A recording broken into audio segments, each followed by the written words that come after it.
Alors, Hanouka, plus communément appelée dans la terminologie populaire, la fête des Lumières.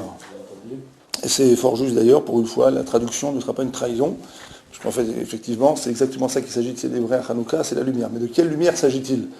Première question posée par les Mefarshim, de quelle lumière s'agit-il? Alors, pour se souvenir, pour plutôt comprendre un petit peu de quelle lumière il s'agit, il faut se tourner vers le Ben Ishraï. Ben Ishraï dit que Hanouka a eu lieu le 25 qui se lève. Il dit le chiffre 25 ici, il a une place particulière, puisque le mot or, c'est le 25e mot de la Torah. Et il est précédé de la mention Yehi or, marqué dans le passouk Yehi or. Hachem, il a dit que la lumière soit. D'accord? Yehi, c'est Gematria 25, et juste après, la lumière est apparue. Ça, c'est déjà au niveau de la structure même du passouk. Si on cherche une allusion à Hanouka dans la Torah, on pourra la trouver déjà donc, dans un des premiers psukim donc, de Bereshit. Ça, c'est le premier point. Deuxième point, Hanouka a lieu le 25 qui se lève, c'est la date à laquelle le Beth Amikdash, le Mishkan, pardon, aurait dû être inauguré dans le désert, puisque les Bnei Israël, au lendemain de Kippour, enfin plutôt 3-4 jours après Kippour, s'étaient mis au travail pour ramasser donc tout ce qui était nécessaire, pour prendre tout ce qui était nécessaire pour construire le Mishkan. Et donc, petit à petit, avait donc commencé le travail d'élaboration et de construction du Mishkan, qui aurait pu être inauguré le 25 qui se lève. Bon, finalement, ça ne s'est pas fait le 25 qui se lève, ça s'est fait plus tard, ça s'est fait, Akadosh Baruch Hu, nous dit le Midrash, a repoussé l'inauguration du Mishkan à Rosh Chodesh, Nissan, qui est la date de naissance de Yitzhak. D'accord? Donc, le Midrash dit que ce jour-là a reçu en quelque sorte la réparation de son infortune, entre guillemets, en ceci qu'il y a une autre inauguration du Mishkan qui a eu lieu donc quelques siècles plus tard, à l'époque des Hashmonaïm. Il y a aussi une troisième raison, c'est que Aaron HaKohen lui-même, qui était donc en quelque sorte le grand acteur de cette inauguration du Mishkan, n'a pas pu lui-même bénéficier de ce qui se fait dans le Mishkan. À quoi sert le Mishkan? Ça sert à faire des sacrifices, ça sert à faire des korbanot, ça sert donc à se rapprocher d'Hachem. Le mot korban, formé du mot kirouv, karov, qui veut dire se rapprocher. Lui, Aaron, n'a pas pu participer comme les Nessim, comme les princes, à l'inauguration du Mishkan. Il a été obligé d'attendre que les Nessim apportent leur korbanot. La Torah elle-même nous raconte, le Midrash nous raconte que donc il s'est tourné vers Akadosh Baruch Hu en lui demandant quand est-ce que lui pourrait participer à l'inauguration. Et là, il lui a été signifié que dans l'histoire, ses descendants, les Kohanim, pourraient eux faire l'inauguration du Mishkan. Donc le 25 qui se lève. Donc ça, c'est pour le décor. Il y a un autre problème aussi dans Hanouka, c'est que chaque fête du calendrier juif a son traité dans le Talmud. D'accord? Or, Hanouka n'a pas de traité dans le Talmud. Pessah a son traité, les Yom Tov, les Yamim Tovim ont leur traité, Sukkot a son traité, Purim a son traité. Purim, qui est une fête instituée par les Chachamim, a son traité. Toutes les autres fêtes, donc, ont une place particulière dans le Talmud. On voit que Hanouka n'a pas de place. Alors, il y a ça, deux raisons données par les Mefarshim, entre autres. Première raison, le rédacteur de la Mishnah, c'est Rabbi Yehuda. Rabbi Yehuda lui-même était de la tribu de Yehuda.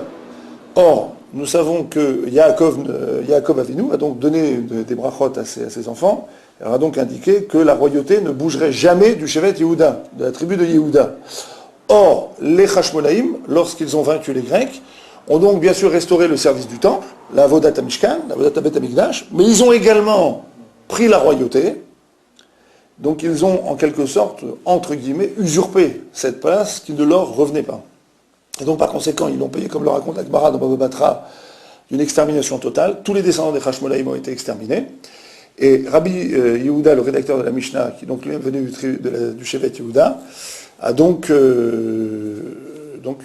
définitivement, en quelque sorte, on dirait en mauvais français aujourd'hui, mise à l'amende, mais ce n'est pas exactement ça dont il s'agit, et simplement repousser les Hashmonaïm de l'ensemble des textes de la Mishnah. Mais dans la Gemara, par contre, les rédacteurs de la Gemara ont donné aux Hashmonaïm toute leur place. Où ça? Dans le deuxième traité de Shabbat, dans le deuxième chapitre, du traité Shabbat, le deuxième chapitre étant un chapitre qui parle de l'allumage des nérotes.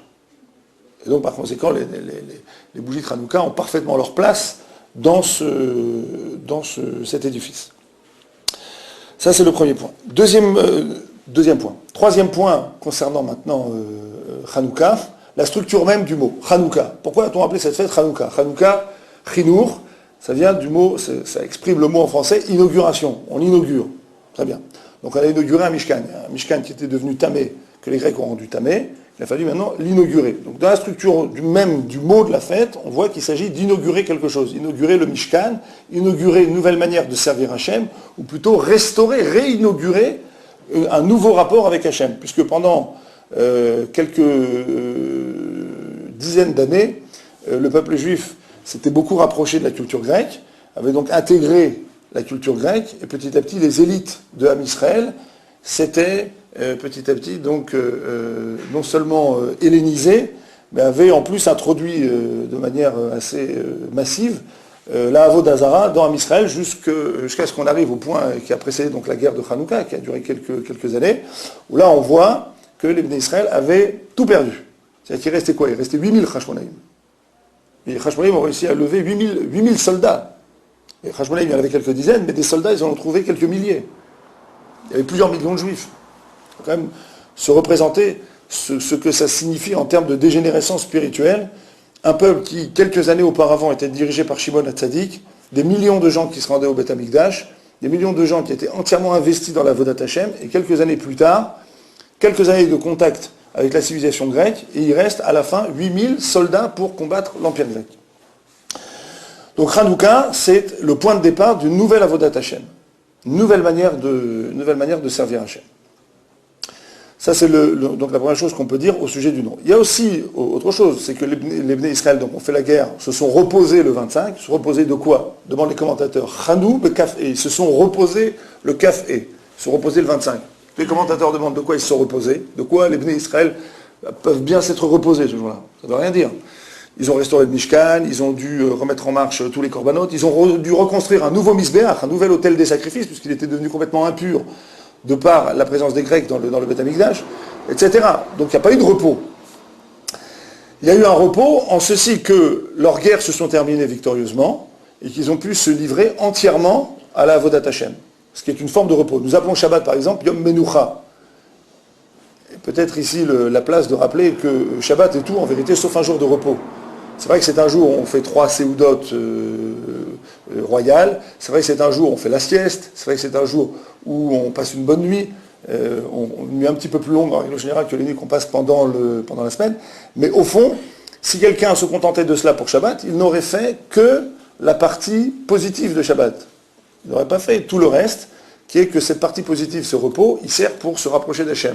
Quand on parle de Yom Menucha, c'est-à-dire que c'est un jour où on peut se reposer de Olam Hazé, c'est un jour où on peut se reposer de tout ce qu'on a à faire pendant la semaine pour aller plus vite et mieux vers Hachem. Et étant donné que Hachem sait que pour qu'on se rapproche de lui, il faut qu'on soit dans un environnement calme et serein, alors la Torah nous a fixé pendant Shabbat la mitzvah du Oneg, la mitzvah de bien manger, de bien se reposer pour pouvoir mieux se rapprocher d'Hachem. Donc c'est ce qui se passe maintenant à Hanouka. Hanouka, effectivement, on s'est battu. À Hanouka, on a fait la guerre. Avant Hanouka, on a dû se battre contre les Juifs qui étaient les tenants de la civilisation grecque. Ensuite, il a fallu rentrer dans le Beth Amikdash, restaurer le service du Beth Amikdash. On s'est reposé de leur Touma. Ce qui me conduit tout droit à la troisième définition de Hanouka, c'est que le mot Hanouka veut dire aussi Chen Bekaf E. C'est que les Bnei Israël ont trouvé Chen, ça veut dire qu'ils ont trouvé grâce aux yeux de Dieu le 25 qui se lève. Quatrième explication du mot Hanouka. Hanouka signifie également Chinour He. C'est quoi le Chinour He? Chinour Hageoula Atidit. Éducation pour la délivrance future. Au nom du Bnei Issachar, qui est un commentateur, on rapporte que ce qui se passe pendant l'allumage de la bougie de Hanouka, et nous avons un principe qui est que l'allumage fait la mitzvah. C'est au moment où nous allumons la Hanouka, que nous accomplissons la mitzvah de Hanouka.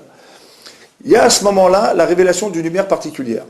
Nous avons dit au début que le mot Or, c'est le 25e mot de la Torah. Donc ça veut dire que Akadosh Baruch Hu va nous révéler une certaine lumière à ce moment-là. Qu'est-ce qui s'est passé quand Akadosh Baruch Hu a créé le monde?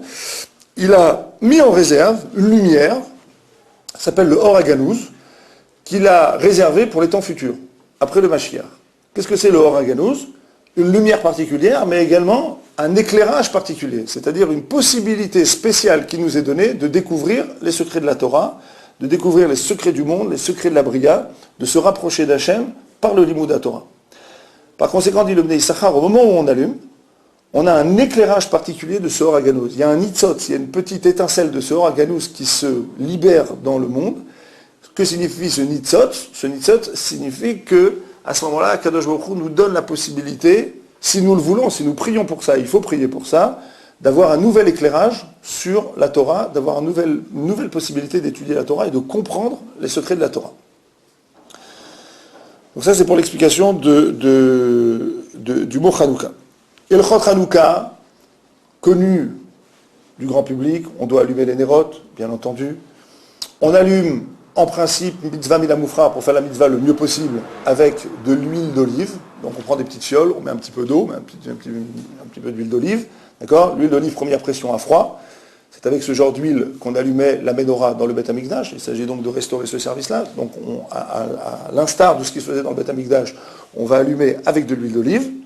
On peut également allumer avec des nérotes de Shahava, avec des bougies de cire. Le seul problème des bougies de cire, c'est que si elles sont à proximité d'un radiateur, par exemple, entre la chaleur du nerf et la chaleur du radiateur, elles vont avoir tendance à fondre, et parfois c'est une espèce de gros teint informe avec des petites mèches qui sortent. Dans ce cas-là, d'après certains commentateurs, on n'est pas yotzé. Après Avodia Yosef, on n'est pas yotzé donc de l'allumage. Donc par conséquent, il faudra mieux, si on allume avec des bougies de cire, à faire attention de ne pas disposer la menorah à proximité d'une source de chaleur. L'endroit où on allume. Si on habite dans une maison et qu'il y a une petite cour devant cette maison et que cette cour donne sur le Reshut Harabim, sur le domaine public, on allume à proximité du Reshut Harabim. Donc en général, ce qu'on fait, c'est qu'on dispose la menorah dans une espèce de coupe de verre, on soulève la coupe de verre et on allume. S'il y a beaucoup de vent et qu'au moment où on soulève, on allume, la bougie risque de s'éteindre, attention, on rentre dans un problème, il est parfaitement possible qu'on ne soit pas quitte de l'allumage. Pour une raison qui est très simple, c'est qu'à ce moment-là, il y a trop de vent, et l'endroit dans lequel on se trouve est donc est un endroit dans lequel il y a beaucoup de vent qui souffle, donc la bougie risque de s'éteindre.